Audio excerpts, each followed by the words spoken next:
पुराने समय में एक व्यक्ति पैसा कमाने के लिए अपना गांव छोड़कर पास के बड़े नगर में पहुंचा। कई महीनों तक वो अपने गांव से दूर ही रहा।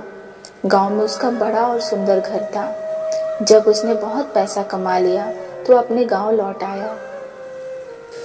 जैसे ही वो गांव पहुंचा, उसने अपना घर जलते हुए देखा। गांव के लोग दूर खड़े होकर जलता हुआ घर देख रहे थे। उस व्यक्ति को कुछ समझ नहीं आया कि अब क्या करना चाहिए। वह बहुत दुखी हो गया और सभी लोगों से घर को बचाने के लिए गिड़गिड़ाने लगा, लेकिन कोई भी उसकी मदद करने को तैयार नहीं था।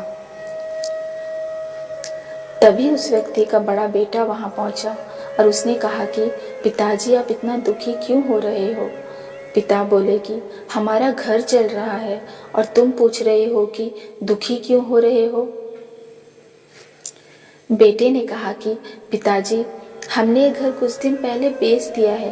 ये बात सुनकर उस व्यक्ति का मन शांत हो गया कि उसका नुकसान नहीं हुआ। अब वह भी भीड़ के साथ वहीं खड़े होकर जलते हुए घर को देखने लगा। कुछ देर के बाद उसका दूसरा बेटा वहां पहुंचा। उसने कहा कि पिताजी, अपना घर जल रहा है और आप चुपचाप खड़े हैं, इसे बचाने के लिए कुछ करें। पिता बोले कि बेटा, तुम्हारे बड़े भाई ने घर बेच दिया है, इसलिए हमें चिंता करने की जरूरत नहीं है। तब दूसरे बेटे ने कहा, ये ठीक है कि हमने घर बेच दिया है, लेकिन अभी तक हमें पैसा नहीं मिला है।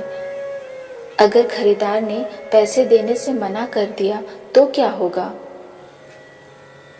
ये बात सुनते ही वह व्यक्ति फिर से चिल्लाने लगा कि मेरे घर को बचा लो। भीड़ में से किसी की हिम्मत नहीं हुई कि वह जलते घर के पास पहुंचे।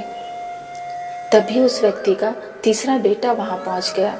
उसने अपने पिता से कहा कि पिताजी, चिंता ना करें, हमें खरीदार से पैसे मिल गए हैं। ये सुनकर वह व्यक्ति फिर से सामान्य हो गया। इस कहानी से हमें यह सीख मिलती है कि सुख दुख हमारी मानसिकता पर निर्भर करते हैं। अगर हमारी सोच सकारात्मक रहेगी तो मन शांत रहेगा।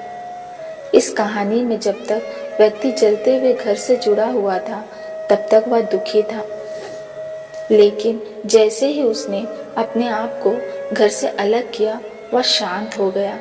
ठीक इसी तरह अगर हम भी दुख देने वाली और बुरी बातों से खुद को दूर कर लेंगे और अच्छा सोचने लगेंगे, तो दुखों का असर हमारे जीवन पर नहीं हो पाएगा।